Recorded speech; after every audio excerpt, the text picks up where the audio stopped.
Hello YouTube! Today on The Naughty Librarian, I am bringing you an enormous library book sale haul. Library book sales in Los Angeles are kind of coming back. They still aren't the same as they were, prior to pandemic era when there was like so many all the time. But like there's some and they're few and far between. But I strike gold sometimes. And like you guys, like I got all of these books at my most recent book sale I went to, and I only spent $18 and I got so many books. Like, it's absurd. Anyway, I got so many cool things. Let's go through it. Let me show you guys what I got because there were some finds, let me tell you. I'm gonna go ahead and start with this big chonker of a stack because like literally I walked in the door, I went to the fiction table, and the first thing I saw was an enormous section of Olive Ann Rice books. And I was like, oh, your girl's been reading these! And they had so many of them that I did not have yet. So like, I just got so many of them. Let's go through. For starters, I got these two. This is Pandora and Vittorio the Vampire, both hardcover, and basically, I'm not sure where they fit into the Vampire Chronicles. I think they're kind of like side plots. They're not like the part of the main storyline, but they are involved in it. I know Pandora is a vampire. I know Vittorio obviously is a vampire. It says vampire on the cover. But I think these are little side characters who got their own book. And they're like smaller than the other ones, but I got both. Look at that. I think they were like $1 each. So like killing it, loving this, loving both of these. Again, I think it's just going to be self-contained stories about each vampire. Pandora, we've met. She was created by Marius. We're not going to get into a whole like Vampire Chronicles like story right now because like I've done enough drunk classics on them, frankly. But, I know Pandora. I have not met Vittorio yet, so I am excited to read these. I also got a copy of The Vampire Armand. Oh my gosh, this is the next book of the series. I didn't have it yet, and now I do. I'm so excited. At the time I'm filming this, I'm reading Knock the Devil. So, like, that one is, it is what it is. We'll get it. The Drunk Classics video will be up at one point. But this one is the next book of the series. Obviously, it's about the vampire Armand, who we have met several times. And Armand has a very like storied history and past, and I think this one is gonna get bananas crazy because like he did spend like a fair amount of time like living his cult leader fantasy. So like things are gonna get crazy in this, and I just like I was so excited because I didn't own it. And this library book sale provided. So yes, God, it was $2. I had to get it. And speaking of those books earlier, like Pandora and Vittorio, I also got Blood and Gold, which is another book of the Vampire Chronicles. This one's about Marius, who made Pandora. So, Marius, he was like an ancient Roman like scholar, and he get turned into a vampire, and then this kind of his life since then. He has been a very integral part of the vampire world, and he has his own book now, and he's like, he was back in like ancient like Rome Caesar days, so like it's been a minute. So very excited for this one. Again, got it for $2, super into that. Also got a copy of Merrick, which I believe is another book coming up shortly in this series. Very excited to read it. And also, this cover is really hard to find. Like, I was looking online and I could not find a hardcover of it anywhere. And it's just so hard to get. I think this is actually the first edition of it too, and I just happened to get it at a library book sale. So like, I don't know, the sale gods were like looking upon me with favor this day, but I finally got a copy of Merrick too. Very excited. I think this one is kind of like the first big crossover of the Vampire Chronicles with the Mayfair Witches.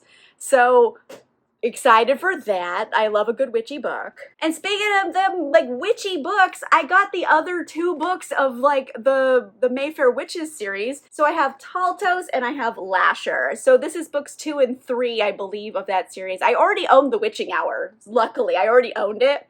So now I have the whole thing, books 2 and 3 of it. Very excited. They're hardcover. Great picks, and like they have interesting covers that I think are really pretty and cool. I mean, this one's just frightening, but like this one is like artsy and fun.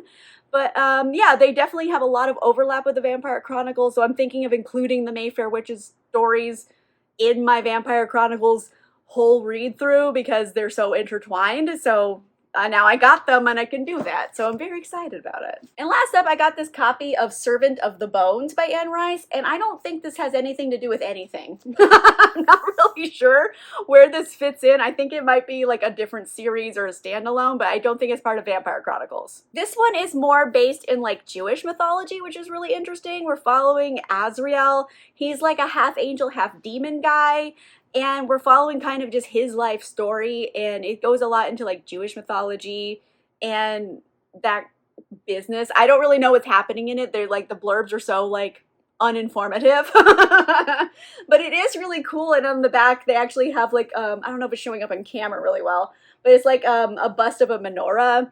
So I'm interested in this. I would love like a good spooky occult like Jewish mythology story. I think that'd be really interesting. So I just happened to get it at the book sale, and look at me, killing it here. Okay, so that's the end of the massive Anne Rice find of all finds I found. I got so many Anne Rice books, but I also got a bunch of other stuff at this book sale too, so let's get into that. I just randomly got a copy of Mad and Bad, Real Heroines of the Regency by B. Koch, and I've been wanting a copy of this for a long time. I just hadn't bought it yet, and then like I just happened to find it. It's also autographed.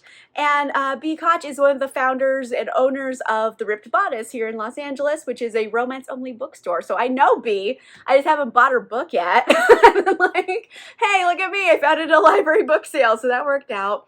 It's kind of like more historical, but it's all about like the real women of the Regency period and like the crazy stories they have. So I love that.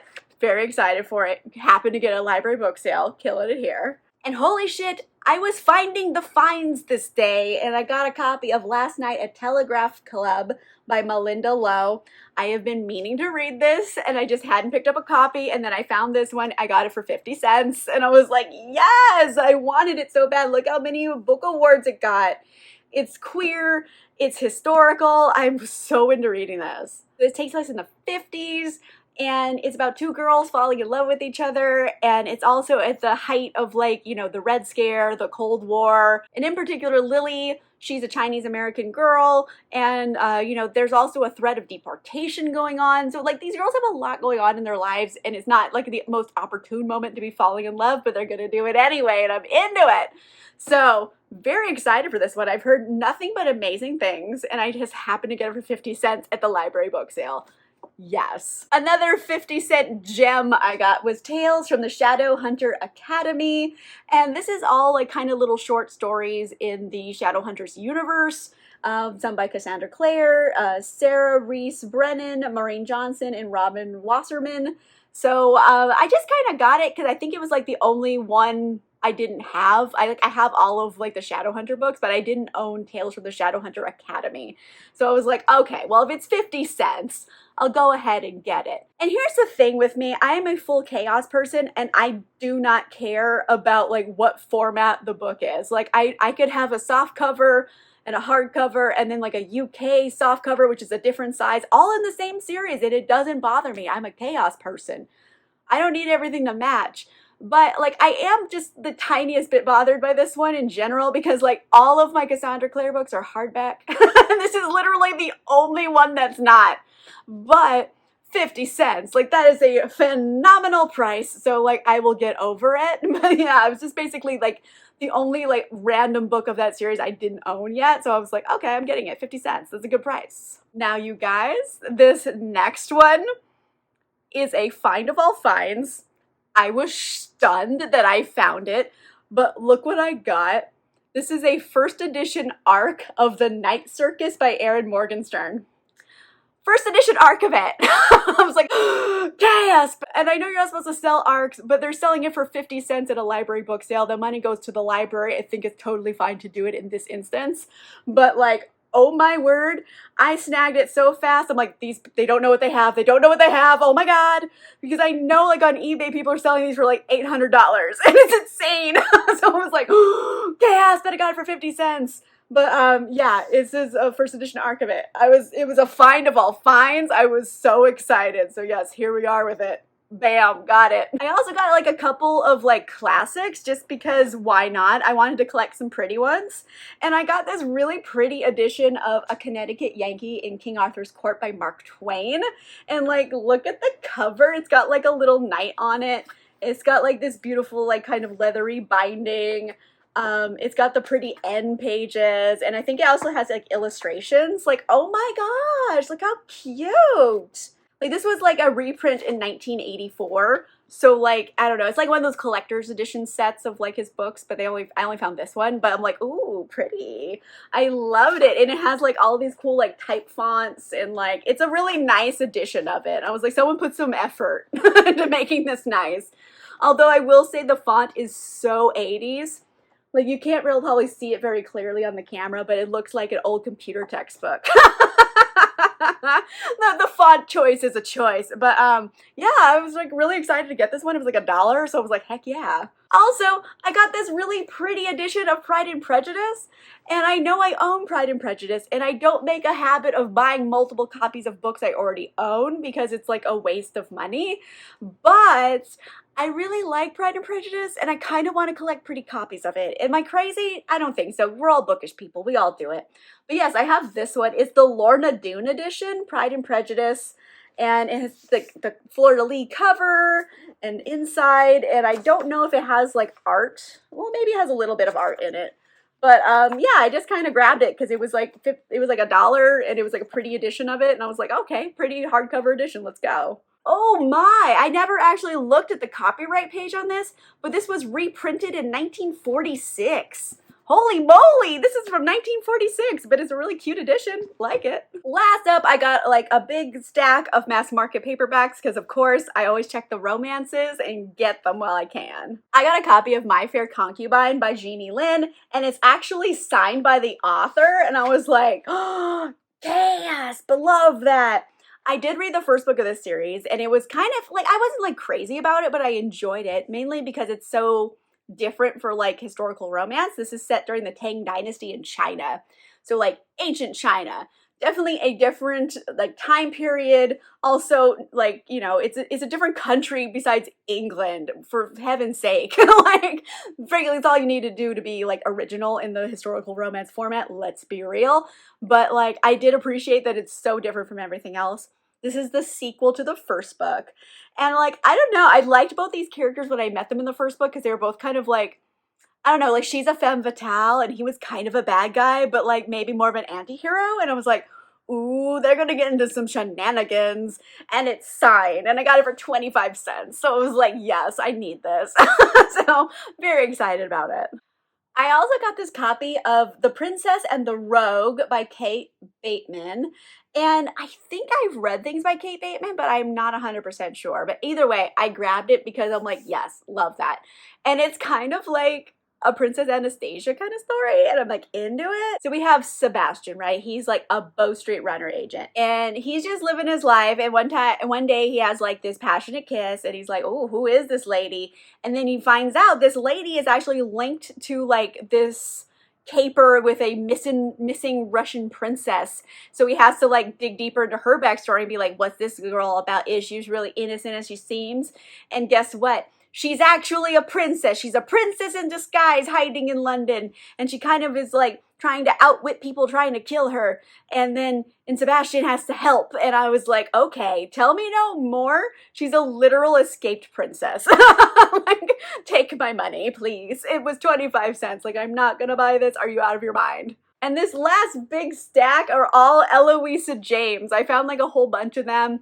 And I wasn't super into Eloisa James, but then like I just read a book by her recently that I really, really like. So I'm like, maybe I'm having a renaissance with the author. I'm not sure, but I got like a whole bunch of them that I'm actually really excited about.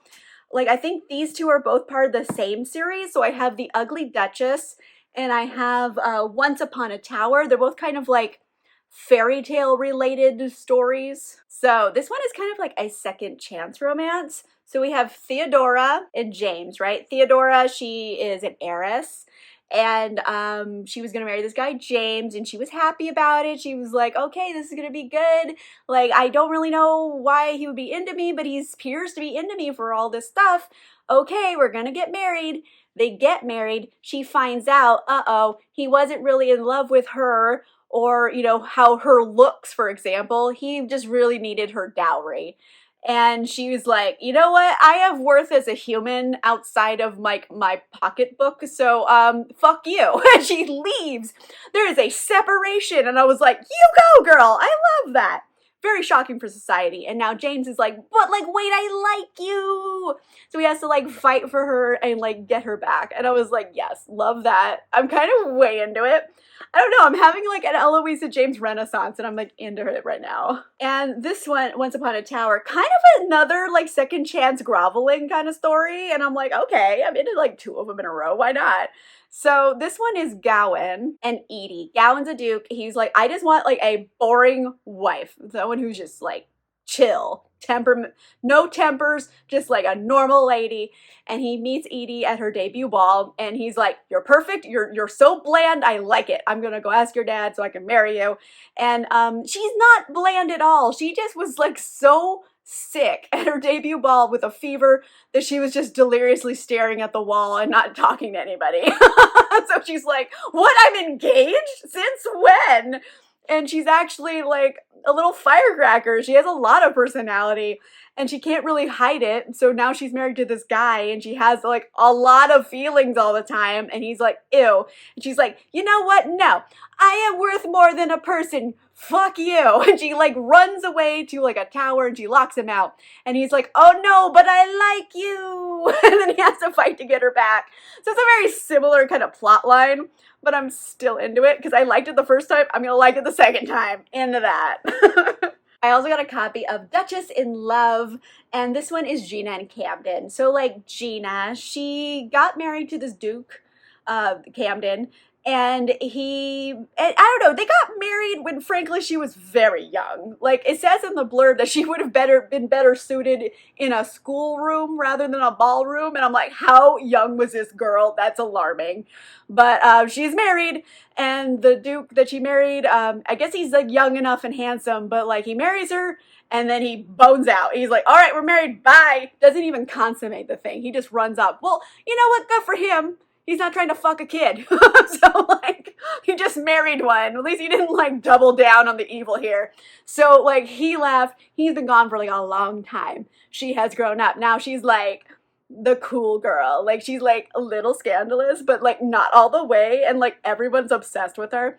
Finally, he comes back to town. He's like, wait, I married you? You're like super cool. Uh-oh, I have feelings now. This is going to be a problem. So it's one of those. And I'm like, I've been liking these feisty ass heroines I got in these books. And really, I didn't even look at the blurbs. I just saw Eloisa James and bought them. Last book I got at this library book sale is 7 Minutes in Heaven by Eloisa James. And this one, I don't know how I feel about for the plot, because it's like, this seems sketch. So we have Eugenia. And I guess she like hires out governesses. Like maybe she owns like a business of governesses. I mean, like, you know, you own like a nanny service. You own like a governess service. And especially there's this guy, Edward, and he's like an inventor, and he is just like, blah, I want to marry you. And she's like, oh, slow your roll, sir. And he's just like, nope. Kidnapping, let's go. And so I don't really know how this is going to work out, but kidnapping is like involved in the plot. It says he wants Eugenia and he'll stop at nothing to have her, including kidnapping. So I'm like, I don't know how I feel about this one. We'll see how it goes. This one is just not like a plot that I'm like super into off like, I don't know, just not something I'd be into right away, but I have it. I bought it for 25 cents, so it's mine now. All right, so those are all the books I got at this one single library book sale. It's like intense. And like I was thinking about it and I was like, no, I spent more than 18 bucks. I spent like $23, but still $23 and I got all these books. That's like insane. Okay. Insanity. So yeah, I got a lot of books and I'm quite happy about it actually. So many good finds. Let me know in the comments down below. I don't know, which of these books should I read first? Or have you been to a library book sale and found a find of all finds? What was it? Let me know in the comments down below. If you like this video, make sure you give it a like. And if you want to see more videos, make sure you subscribe. And if you want more cool exclusive content, you can consider becoming a patron or a channel member. The links for that are in the description down below. And on that note, I will see you guys soon. Bye!